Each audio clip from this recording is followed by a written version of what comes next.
Hello दोस्तों, good morning. मैं Sandeep sir अपने online class GS with Sandeep sir में आप लोगों का एक बार फिर स्वागत करता हूं। हम लोग भारत के अफवाह तंत्र का अध्ययन कर रहे थे, जिसके अंतर्गत हम लोग भारत के अफवाह तंत्र का वर्गीकरण किए थे। भारत के अफवाह तंत्र का वर्गीकरण हम लोग किस आधार पे किए थे? ओरिजिन बेसिस पे, उद्गम के आधार पे। किस आधार पे? उद्गम के आधार पे। उद्गम मतलब जहाँ से नदियाँ निकलती हैं। तो उद्गम के आधार पे हम लोग भारत के अफवाह तंत्र का वर्गीकरण दो भागों में किए थे। पहला हिमालय की नदियां और दूसरा प्रायद्वीपीय पठार की नदियां।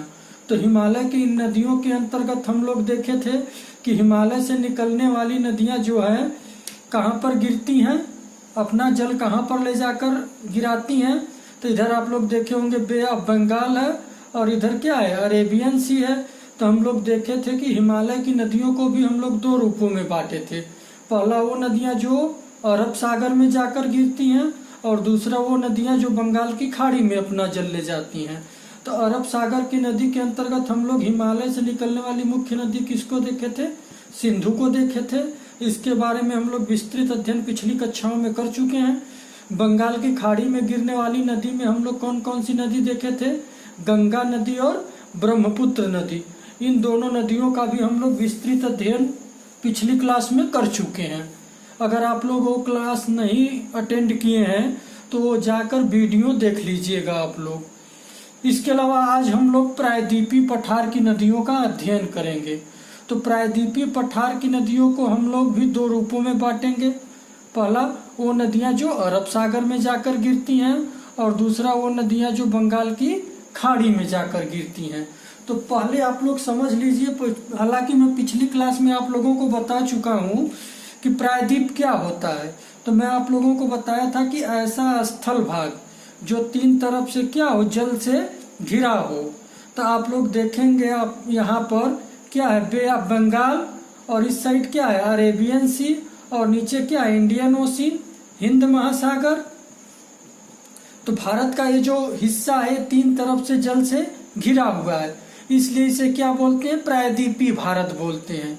तो प्रायद्वीपीय भारत का भी हम लोग अध्ययन कर चुके हैं पिछले क्लास में। तो प्रायद्वीपीय भारत का जब हम लोग अध्ययन कर रहे थे तो उसमें हम लोग देखे थे यहाँ पर क्या है? वेस्टर्न घाट है। इस साइड आप लोग देखेंगे क्या था? वेस्टर्न घाट है और इस साइड क्या है? ईस्टर्न घाट है। यहाँ पर क्या है? नीलगिरी माउंटेन है। इसके अलावा जब मैं आप लोगों को पढ़ा रहा था पिछली क्लास में तो मैं बताया था कि ये प्रायद्वीपीय भारत किसका भाग है? गोंडवाना लैंड का भाग है। और कहाँ पर था? मेडागास्कर के पास था। और जब जाके यूरेशियाई प्लेट से टकराया, जब यूरेशियाई प्लेट से टकराया तो यूरेशियाई प्लेट एक बड़ी प्लेट थी। एक क्या थी? बड़ी प्लेट थी। और इंडियन प्लेट एक छोटी प्लेट थी। तो बड़ी प्लेट के नीचे जाके छोटी प्लेट क्या हो गई? धंस गई। जैसे आप लोग दो बैलों को लड़ते हुए देखेंगे तो दो बैल अगर आपस में आके लड़ते हैं तो उनका सिर क्या होता है? झुक जाता है। जब उनका सिर झुक जाता है तो पूंछ क्या होती है? ऊपर उठ जाती है और फिर नीचे आएगी संतुलन बनाने के लिए। तो ये प्रायद्वीपीय भारत का हिस्सा जो है यूरेशियाई प्लेट के नीचे जाके धंस गया और फिर क्या हुआ? नीचे आया। जब नीचे आया तो एक करवट लिया। तो करवट लेने के क्रम में इसमें क्या हो गया? जगह जगह फाल्ट पड़ गए, भ्रंश बन गए। इसके अलावा ये जब करवट ले रहा था तो एक बार इसका भाग क्या हुआ? बे ऑफ बंगाल में डूबा और ये वाला भाग क्या हुआ? अरेबियन सी में डूबा। इस करवट लेने के क्रम में हम लोग क्या देखे थे कि जो प्रायद्वीपीय भारत है इसका झुकाव किधर है? पूर्व की तरफ क्या है? अधिक है। प्रायद्वीपीय भारत का जो झुकाव है वो पूर्व की तरफ अधिक है। इसलिए हम लोग क्या देखते हैं कि भारत की अधिकांश नदियां क्या होती है? पश्चिम से प्रवाहित होते हुए पूर्व में आके बंगाल की खाड़ी में गिर जाती हैं। कुछ वैसी ही नदियां जो क्या होती हैं? भ्रंश से प्रवाहित होती हैं, वही क्या होती हैं? पश्चिम की तरफ आती हैं और अरेबियन सी में गिरती हैं। या वेस्टर्न घाट के इस साइड से जो नदियां निकलने वाली हैं वो अपना जल कहाँ पे ले जाती हैं? अरेबियन सी में ले जाती हैं। नहीं तो भारत की अधिकांश नदियां क्या होती हैं? पश्चिम से प्रवाहित होती हुई पूर्व में बंगाल की खाड़ी में अपना जल क्या करती हैं? गिरा देती हैं। इसके अलावा जब हम लोग प्रायद्वीपीय पठार का अध्ययन कर रहे थे तो उसके अंतर्गत हम लोग देखे थे कि वेस्टर्न घाट या यहाँ पे जो प्लेटूज हैं इनकी ऊंचाई क्या है, घटते क्रम में है। वेस्टर्न घाट अधिक ऊंचा है, इसकी एवरेज हाइट अधिक थी। उसके बाद तो वेस्टर्न घाट के तुलना में क्या है, पूर्वी घाट जो है, ईस्टर्न घाट कम ऊंचा है। तो इसका जो नेचुरल ढाल है वो पूरब की तरफ क्या है, अधिक है। तो हम लोग देखते हैं कि जो प्रायद्वीपीय भारत है इसकी अधिकांश नदियां अपना जल कहाँ पर ले जाती हैं, बंगाल की खाड़ी में ले जाती हैं। तो आइए हम लोग पहले देख लेते हैं कि कौन कौन सी नदियां हैं जो अरब सागर में जाकर गिरती हैं और कौन कौन सी नदियां हैं जो बंगाल की खाड़ी में जाकर गिरती हैं। तो प्रायद्वीपीय पठार की नदियों को हम लोग दो रूपों में देखेंगे। एक वो नदियां जो बंगाल की खाड़ी में गिरती हैं और दूसरी वो नदियां जो अरब सागर में गिरती हैं। तो बंगाल की खाड़ी में गिरने वाली नदियों को हम लोग सबसे पहले देखते हैं। तो बंगाल की खाड़ी में गिरने वाली कौन कौन सी नदी है प्रायद्वीपीय पठार की। पहली रेखा नदी कौन सी है, स्वर्ण रेखा। पहली नदी कौन सी है, स्वर्ण रेखा नदी है। दूसरी नदी कौन सी है, वैतरणी। दूसरी वैतरणी। तीसरी ब्राह्मणी। तीसरी नदी कौन सी है, ब्राह्मणी। चौथी महानदी। पांचवी गोदावरी।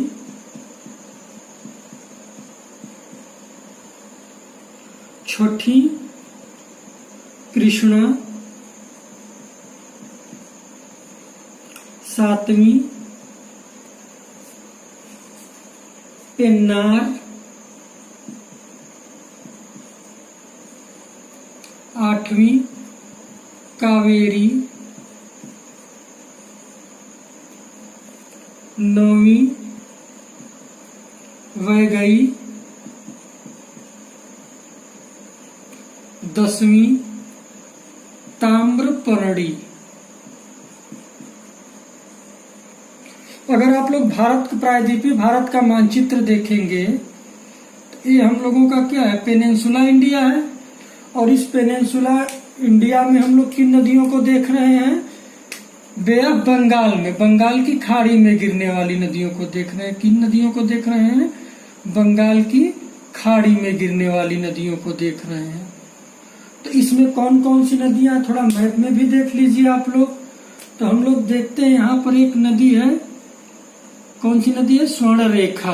ये कौन सी नदी है, स्वर्ण रेखा। स्वर्ण रेखा नदी है। उसके नीचे आप लोग आएंगे तो उसके नीचे कौन सी नदी है, वैतरणी। कौन सी है, वैतरणी। उड़ीसा की सबसे पवित्र नदी मानी जाती है। वैतरणी के नीचे हम लोग कौन सी नदी देखते हैं, ब्राह्मणी। वैतरणी के नीचे आप लोग आएंगे तो कौन सी नदी है, ब्राह्मणी।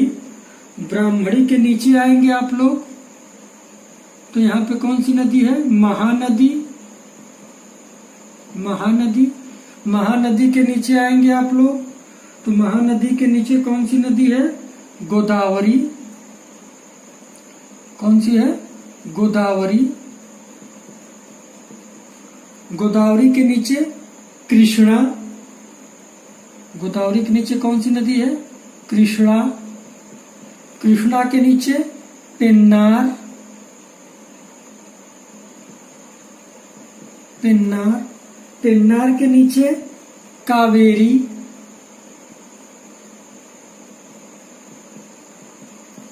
कावेरी। कावेरी के दक्षिण में कौन सी नदी है, वैगाई या वैगई। वैगई के नीचे कौन सी है, ताम्रपर्णी। ये सब नदियां कहां पर अपना जल ले जाती हैं, बे ऑफ बंगाल में ले जाती हैं। इनका देखिए नॉर्थ टू साउथ क्रम है। इस क्रम को आप लोग याद रखिएगा, यहाँ पर मैं क्रम से ही लिखा हूँ। इस क्रम को आप लोग नोट कर लीजिएगा, नॉर्थ टू साउथ। कभी कभी एग्जाम में पूछ दिया जाता है, इसमें से कोई 4 नदी दे देगा, बोल देगा उत्तर से दक्षिण सजाइए। तो अगर क्रम से याद किए रहेंगे या क्रम से मैप में देखे रहेंगे, क्रम से पढ़े रहेंगे तो चीजें क्रम से ही दिमाग में क्या होंगी, बैठी रहेंगी। तो अगर आप लोग इसमें भी ध्यान से देखेंगे तो देखिए स्वर्णरेखा, बैतरणी, ब्राह्मणी, महानदी, ये कहाँ की नदियां हैं? लगभग मुख्य रूप से उड़ीसा की नदियां हैं। गोदावरी, कृष्णा, पेन्नार, ये सब देखेंगे आप लोग तो उड़ीसा के नीचे क्या, मैं आप लोगों को जब कोस्टल एरिया पढ़ा रहा था तो उसमें मैं बताया था कि कौन कौन से राज्य हैं जो कोस्टल है, जिनकी सीमा समुद्र से लगी हुई है। तो यहाँ पे मैं आप लोगों को क्या बताया था? उड़ीसा है, उड़ीसा के नीचे क्या है? आंध्र प्रदेश है, आंध्र प्रदेश के नीचे क्या है? तमिलनाडु है। तो मुख्य रूप से यहीं पर ये नदियां प्रवाहित होंगी। तो हम लोग देखते हैं कि जो गोदावरी, कृष्णा, ये नदियां हैं कहाँ पर? आंध्र प्रदेश और इधर कर्नाटक, तमिलनाडु, इन्हीं सब एरिया में नदियां क्या होती हैं? प्रवाहित होती हैं। तो इन एक एक नदियों को हम लोग क्या करेंगे? विस्तार से अध्ययन करेंगे। देखिए वैसे तो बहुत सारी नदियां हैं जिनसे प्रश्न पूछे जाते हैं, लेकिन मुख्य रूप से यही 10 नदियां हैं जिनसे अभी तक एग्जाम में प्रश्न पूछे गए हैं। इनसे अधिक नदियों से प्रश्न नहीं पूछे गए हैं। तो आप लोग इन्हीं को बढ़िया से अच्छे से पढ़ लेंगे, इतना ही काफी है। बहुत उलझने की जरूरत नहीं है। उसी चीज को टारगेट करिए जहां से एग्जाम में प्रश्न पूछे जाते हैं। फालतू चीजें पढ़ने का कोई अर्थ नहीं निकलता है। तो सबसे पहले हम लोग किस नदी को देखेंगे? स्वर्णरेखा नदी को देखेंगे। इस मैप को आप लोग बना लीजिएगा। एक एक नदी का भी हम लोग मैप ड्रा करके ही पढ़ेंगे। इसके अलावा इस मैप को दिमाग में बैठा लीजिएगा, एक क्रम जरूर याद रखिएगा आप लोग, या इनका कोई कोड बना लीजिएगा। उस कोड से भी आप लोग क्या कर सकते हैं? इनको याद कर सकते हैं। देखिए वैसे अगर आप लोग थोड़ा सा भी दिमाग में बैठाइए तो स्वर्ण मतलब क्या हो गया? सोना। सोना। बैतरणी मतलब आप लोग जानते होंगे, हम लोगों के यहाँ कहावत है कि बैतरणी को क्या करना है? पार करना है। मतलब भवसागर को क्या करना है? पार करना है। तो सोना और बैतरणी और ब्राह्मण, हम लोगों को भवसागर से कौन पार करवाता है? तो ब्राह्मण। तो हम लोगों के पास सोना रहेगा तो हम लोग क्या कर सकते हैं? बैतरणी पार कर सकते हैं। किसके माध्यम से कर सकते हैं?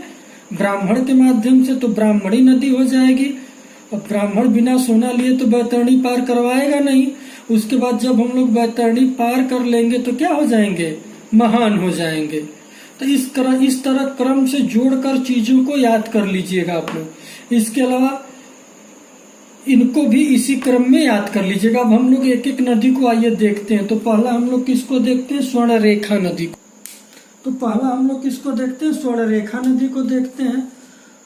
तो ये हम लोगों की क्या होगी? स्वर्णरेखा नदी होगी। इसका कोई ना कोई क्या होगा? ओरिजिन होगा, उद्गम होगा, और कोई ना कोई क्या होगा? मुहाना होगा। मुहाना उसे बोलते हैं जहाँ पर नदी जाकर क्या होती है? गिरती है। और जहाँ से नदी निकलती है उसको क्या बोलती है? उद्गम बोलते हैं। तो हम लोग देखते हैं कि ये जो स्वर्णरेखा नदी है इसका उद्गम कहाँ से होता है? छोटा नागपुर प्लेटू से होता है। कहाँ से होता है? छोटा नागपुर पठार से। छोटा नागपुर पठार में एक प्लेस है। कौन सा प्लेस है? रानी चुवा। रानी चुवा नामक स्थान से क्या करती है? ये स्वर्णरेखा नदी निकलती है और अपना जल लेकर कहाँ पर प्रवेश करती है? उड़ीसा में प्रवेश करती है। और यहाँ पर क्या है? बे ऑफ बंगाल, बंगाल की खाड़ी में अपना जल लेकर क्या करती है? गिरा देती है। हम लोग देखते हैं एक प्रमुख शहर जमशेदपुर। कौन सा? जमशेदपुर इसी नदी के तट पर है। कौन सा शहर है? ये अक्सर एग्जाम में पूछा जाता है, जमशेदपुर। तो हम लोग देखे स्वर्णरेखा नदी क्या की? छोटा नागपुर पठार से निकली और कहाँ पर अपना जल गिराई? बंगाल की खाड़ी में। इस नदी पर प्रमुख कौन सा शहर स्थित है? जमशेदपुर। इसके अलावा इस नदी के रेत से क्या निकाला जाता है? सोना निकाला जाता है। तो ये भी इम्पोर्टेंट है, इसको भी आप लोग नोट कर लीजिएगा कि इस नदी के रेत पूछ देगा एग्जाम में, किस नदी के रेत से सोना निकाला जाता है? नाम भी है स्वर्णरेखा नदी। तो इसी के जल रेत से क्या निकाला जाता है? सोना निकाला जाता है। इसके अलावा इससे एक चीज और पूछा जाता है एग्जाम में, एक हुंडरू वाटरफॉल है, जलप्रपात। हुंडरू जलप्रपात। हुंडरू जलप्रपात जो है इसी नदी पर स्थित है। तो ये भी क्वेश्चन एग्जाम में पूछा गया है कि हुंडरू जलप्रपात किस नदी पर है? तो किस नदी पर है? स्वर्णरेखा नदी पर है। इससे अधिक स्वर्णरेखा नदी से एग्जाम में नहीं पूछा जाता है। अब हम लोग दूसरी नदी को देख लेते हैं। दूसरी प्रमुख कौन सी नदी है? वैतरणी। दूसरी प्रमुख नदी कौन सी है? वैतरणी। तो वैतरणी नदी को हम लोग देखते हैं कि वैतरणी नदी कहाँ से निकलती है? क्योंझर पठार। कहाँ से निकलती है? ऐसे निकलेगी। तो एक कौन सा? क्योंझर, उड़ीसा में है। क्योंझर पठार से निकलती है। कहाँ से? क्योंझर पठार से। ये कहाँ पर है? उड़ीसा में ही है। तो क्योंझर पठार से निकलती है और अपना जल कहाँ पर ले जाती है? बे ऑफ बंगाल में ले जाती है। इसके अलावा हम लोग देखते हैं कि इस नदी के तट पर क्या है? धामरा, बालेश्वर। यहाँ पर क्या है? धामरा, बालेश्वर के बाद ये क्या करती है? बंगाल की खाड़ी में क्या करती है? गिर जाती है। इसके अलावा इस नदी से और जो एग्जाम में प्रश्न पूछा जाता है, ये क्या है? उड़ीसा की सबसे पवित्र नदी है। उड़ीसा की क्या है? सबसे पवित्र नदी है। उड़ीसा की पवित्र नदी है। इसके अलावा पवित्र नदी है तो इसे उड़ीसा की क्या बोला जाता है? गंगा। एग्जाम में पूछ देगा उड़ीसा की गंगा किसे कहा जाता है? तो उड़ीसा की गंगा किसे कहा जाता है? वैतरणी को कहा जाता है। अब हम लोग देखते हैं तीसरी प्रमुख नदी। तीसरा प्रमुख नदी कौन सी है? ब्राह्मणी नदी है। ब्राह्मणी नदी भी कहाँ से निकलती है? ये भी कहाँ से? इसका ओरिजिन है छोटा नागपुर प्लेटू ही है। छोटा नागपुर पठार से ही ये भी नदी निकलती है। कहाँ से निकलती है? छोटा नागपुर पठार से निकलती है और अपना जल कहाँ पे ले जाएगी? बे ऑफ बंगाल में, बंगाल की खाड़ी में ले जाएगी। और इस नदी के तट पर एक महत्वपूर्ण शहर स्थित है। कौन सा? राउरकेला। राउरकेला एग्जाम में पूछ देगा किस नदी के तट पर है? तो राउरकेला किस नदी के तट पर है? ब्राह्मणी नदी के तट पर है। इसके अलावा देखिए, जो ब्राह्मणी नदी का निर्माण होता है वो दो नदियों के संगम से होता है। एक कोयल और दूसरी सांख या शाक्य। तो इसको दक्षिणी कोयल बोलते हैं, साउथ कोयल। दक्षिणी कोयल नदी और सांख नदी। सांख नदी, ये दोनों की जलधाराएं जब मिलती हैं तो यहाँ से किस नदी का निर्माण होता है? ब्राह्मणी का निर्माण होता है। तो ये भी एग्जाम में पूछा जाता है कि ब्राह्मणी नदी किन दो जलधाराओं के मिलने से बनती है? तो सांख और दक्षिणी कोयल की जलधारा संयुक्त रूप से जब मिलती हैं तो उसी को किस नाम से जाना जाता है? ब्राह्मणी के नाम से जाना जाता है। ब्राह्मणी नदी कहाँ से निकलती है? छोटा नागपुर प्लेटू से निकलती है। कहाँ पर अपना जल ले जाती है? बे ऑफ बंगाल में ले जाती है। इसके तट पर प्रमुख कौन सा शहर स्थित है? राउरकेला। जमशेदपुर किस नदी के तट पर था? अभी बताया हूं, स्वर्ण रेखा नदी। याद कर लीजिएगा। अब हम लोग देखते हैं जो सबसे महत्वपूर्ण चौथी नदी है, कौन सी? महानदी के बारे में। चौथी महत्वपूर्ण नदी कौन सी है? महानदी। आइए पहले हम लोग इसके मैप को देख लेते हैं कैसे प्रवाहित होती है। तो महानदी को आप लोग देखेंगे इस तरह जाती है और इस तरह यू टर्न लेती है, फिर यू टर्न लेती है और बंगाल की खाड़ी में क्या होती है? जाकर डेल्टा का फॉर्मेशन करती है। तो हम लोग देखते हैं कि ये जो महानदी है ये कहाँ से निकलती है? सिहावा से निकलती है। कहाँ से? सिहावा से। सिहावा ये कहाँ पर है? सिहावा रायपुर के पास है। कहाँ पर? रायपुर जिले में है। सिहावा कहाँ पर है? रायपुर जिले में है। अब ये नहीं बताने की जरूरत है कि रायपुर कहाँ पे है, इतना तो आप लोगों को पता ही होगा, इतना तो आप लोग तेज है ही। तो हम लोग देखते हैं कि सिहावा रायपुर से निकलती है जब ये महानदी, तो कुछ दूर जाने के बाद इसमें एक और जलधारा आकर मिलती है। यहाँ पर ऐसे ये जो जलधारा आकर मिलती है ये कौन सी जलधारा है? शिवनाथ। शिवनाथ ये कौन सी जलधारा है? शिवनाथ। और जैसे कुछ दूर हम लोग और आगे बढ़ते हैं तो नीचे से एक नदी और आकर मिलती है। वो कौन सी नदी है? जोंक। कौन सी नदी है? जोंक। देखिए इसकी सहायक नदियां जो ट्रिब्यूटरीज इसकी हैं ये अक्सर एग्जाम में पूछी जाती हैं। तो आप लोग जानते होंगे कि बाएं और दाएं, राइट और लेफ्ट का अनुमान कैसे लगाया जाता है। देखिए यहाँ से सिंहावा पहाड़ी से ये निकली है और इस तरफ चलना शुरू किया।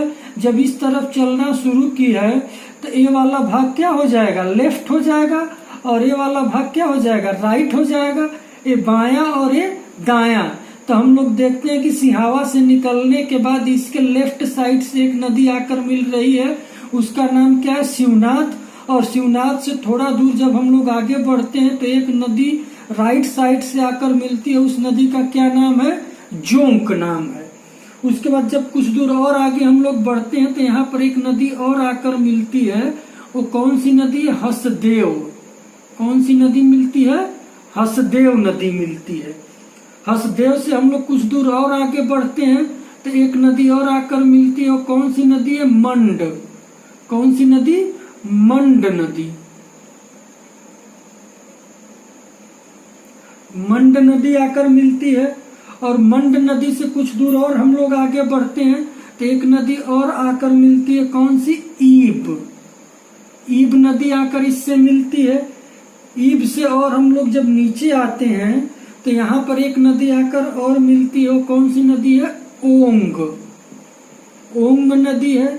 ओंग के बाद और नीचे हम लोग आएंगे तो यहाँ पर एक नदी और आकर मिलती है, तेल। तेल के बाद क्या होता है, यहाँ पर देखेंगे आप लोग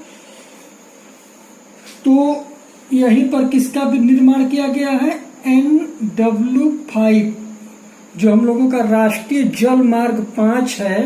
ये महानदी से होकर ही क्या किया गया है, गुजारा गया है, महानदी। उसके बाद हम लोग देखते हैं ब्राह्मणी। इन दो नदियों में ही क्या किया गया है, NW5 का विकास किया गया। उसके बाद जैसे ही हम लोग और आगे बढ़ते हैं तो ये क्या करती है, पारादीप के पास आती है, और पारादीप के पास आकर क्या करती है, डेल्टा का निर्माण करती है बंगाल की खाड़ी में गिर के। तो हम लोग अभी तक क्या देखे कि इसका जो ओरिजिन है कहाँ से है, सिहावा से है। कहाँ पर गिरती है, पारादीप के पास बंगाल की खाड़ी में डेल्टे का निर्माण करती है। इसकी सहायक नदियों में हम लोग कौन कौन सा देखें, इसकी जो बाईं तरफ की सहायक नदियां हैं वो कौन कौन सी हैं, ये जो इसकी क्या है, लेफ्ट ट्रिब्यूटरीज हैं। तो इसमें हम लोग किसको किसको देखें, शिवनाथ को देखें। शिवनाथ के अलावा हसदेव को देखें। हसदेव के अलावा मंड को देखें। मंड के अलावा ईब को देखें। ये क्या है, इसकी बाएं साइड की ट्रिब्यूटरीज हैं। और दाईं साइड की ट्रिब्यूटरीज हम लोग कौन कौन सी देखे हैं, तो दाईं साइड की ट्रिब्यूटरीज में सबसे पहले हम लोग किसको देखें, जोंक को देखें। जोंक के बाद किसको देखें, ओंग को देखें। ओंग के बाद किसको, तेल को। देखिए अक्सर एग्जाम में पूछी जाती है, इसमें से भी खासकर आप लोग तेल को, शिवनाथ को, हसदेव को, मंड को, इन सबको याद रखिएगा, ये अक्सर पूछी जाती है। अभी तक तो एग्जाम में यही पूछी जाती है कि निम्न में से कौन महानदी की सहायक नदी नहीं है। अब हो सकता है एग्जाम का डिफिकल्टी लेवल बढ़े तो लेफ्ट और राइट करके भी पूछ दे, या अरेंज करने के लिए ही दे दे कि कौन सी नदियां इस क्रम में हैं, ईस्ट टू वेस्ट या वेस्ट टू ईस्ट, इसकी जो ट्रिब्यूटरीज हैं। तो इनको आप लोग दिमाग में रख लीजिएगा, याद कर लीजिएगा। हम लोग देखते हैं कि ये कहाँ से निकलती है। अभी मैं बताया सिहावा रायपुर से, तो कहाँ से निकली, छत्तीसगढ़ से।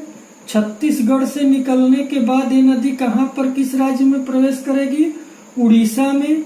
उड़ीसा के बाद किस राज्य में जाएगी, किसी राज्य में नहीं जाएगी, कहाँ पर जाएगी, बे ऑफ बंगाल में जाएगी।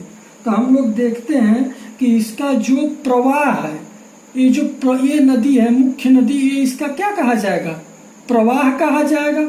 और अगर इन ट्रिब्यूटरीज को भी मिला दिया जाए तो ये इसका क्या हो जाएगा, अपवाह क्षेत्र हो जाएगा। तो इसके अपवाह बेसिन में कौन कौन से राज्य आते हैं, अपवाह बेसिन इसका किन किन राज्यों में है। तो हम लोग देखते हैं कि इसका जो अपवाह बेसिन है वो कहाँ कहाँ पर है, एमपी में है। एमपी के अलावा छत्तीसगढ़, छत्तीसगढ़ के अलावा झारखंड, झारखंड के अलावा उड़ीसा। तो तो देखिए, अगर प्रवाह पूछा जाएगा तो प्रवाह 2 ही राज्यों में, छत्तीसगढ़ और उड़ीसा में।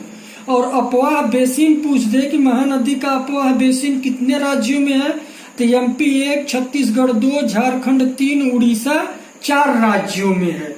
इसके अलावा हम लोग देखते हैं कि इस पर कुछ प्रमुख बांध बनाए गए हैं, तो वो डैम अक्सर एग्जाम में पूछे जाते हैं।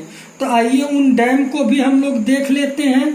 तो इसमें देखेंगे आप लोग 3 महत्वपूर्ण बांध बनाए गए हैं। पहला कौन सा है, नाराज हो गया है। दूसरा कौन सा है, टीकरपारा। और तीसरा जो सबसे महत्वपूर्ण है, सब लोग जानते होंगे, हीराकुंड। तो ये जो 3 महत्वपूर्ण डैम इस पर बनाए गए हैं, और ये तीनों डैम कहाँ पर हैं, उड़ीसा में हैं। इसको चाहे तो इस तरह भी याद रख सकते हैं आप लोग। हीरा क्या होता है, अगर धातुओं में देखेंगे तो सबसे कीमती और सबसे मूल्यवान माना जाता है। तो धातुओं में सबसे महान कौन है, हीरा। तो हीराकुंड किस नदी पर है, महानदी पर। इस तरह इसको चाहे तो आप लोग जोड़कर याद कर सकते हैं। हीराकुंड बांध जो है, ये भारत का क्या है, सबसे लंबा बांध है। ये भी एग्जाम में पूछा जाता है कि भारत का सबसे लंबा डैम कौन सा है। तो भारत का सबसे लंबा बांध क्या है, हीराकुंड बांध है। इसका जो प्रस्ताव पेश किए थे वो कौन किए थे, विश्वेश्वरैया किए थे। विश्वेश्वरैया जी द्वारा इसका जो प्रस्ताव है 1934 में पेश किया गया था। इसका जो शिलान्यास है, इसका शिलान्यास कौन किए थे, इनॉग्रेशन। इसका शिलान्यास जो है एक अंग्रेज थे, लॉर्ड लुईस। कौन किए थे, लॉर्ड लुईस इसका शिलान्यास किए थे। और ये जो पूर्ण कब हुआ, ये बांध बनकर तैयार कब हुआ, 1957 में बनकर तैयार हुआ। और इसका उद्देश्य क्या है, आप लोग जानते होंगे कि कोई भी डैम बनाए गए हैं तो उसके मुख्य रूप से 2 उद्देश्य होते हैं। पहला क्या है, बाढ़ की रोकथाम करने के लिए, और दूसरा जल विद्युत का प्रोडक्शन करने के लिए। इसके अलावा आप लोग देखेंगे तो ये जो महानदी है, इसके तट पर कुछ महत्वपूर्ण शहर स्थित हैं। तो इसके तट पर जो महत्वपूर्ण शहर हैं, 2 महत्वपूर्ण शहर हैं। कौन कौन से हैं, कटक और पुरी। पुरी आप लोग जानते होंगे जगन्नाथ मंदिर के लिए प्रसिद्ध है। कटक भी काफी महत्वपूर्ण है। आप लोग देखेंगे यहाँ पे क्या है, चावल अनुसंधान केंद्र है। इसके अलावा और क्या देखेंगे आप लोग, यहीं पर सुभाष चंद्र बोस जी का क्या हुआ था, जन्म हुआ था। तो महानदी के तट पर 2 महत्वपूर्ण शहर स्थित हैं। कौन कौन से, कटक और पुरी। इनको भी याद रखिएगा, ये भी एग्जाम में पूछे गए हैं। इतनी महत्वपूर्ण जानकारी किस नदी के बारे में थी, महानदी के बारे में। आइए एक बार मैं तेजी से रिवीजन। तो हम लोग क्या देखें कि महानदी जो है सिहावा रायपुर से निकली और पारादीप उड़ीसा के पास बंगाल की खाड़ी में गिरती है। इसकी जो बाएं साइड की ट्रिब्यूटरीज है कौन कौन सी है, शिवनाथ, हसदेव, मंड और ईद। दाई साइड की ट्रिब्यूटरीज कौन कौन सी है, ओंग, जोंक और तेल। 2 महत्वपूर्ण शहर इसके तट पर है, कटक और पुरी।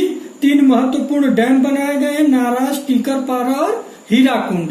इतनी जानकारी याद रखिएगा आप लोग, महानदी से एक भी प्रश्न गलत नहीं होगा। आज के लिए बस इतना ही, इसको शेयर करिएगा। Thank you.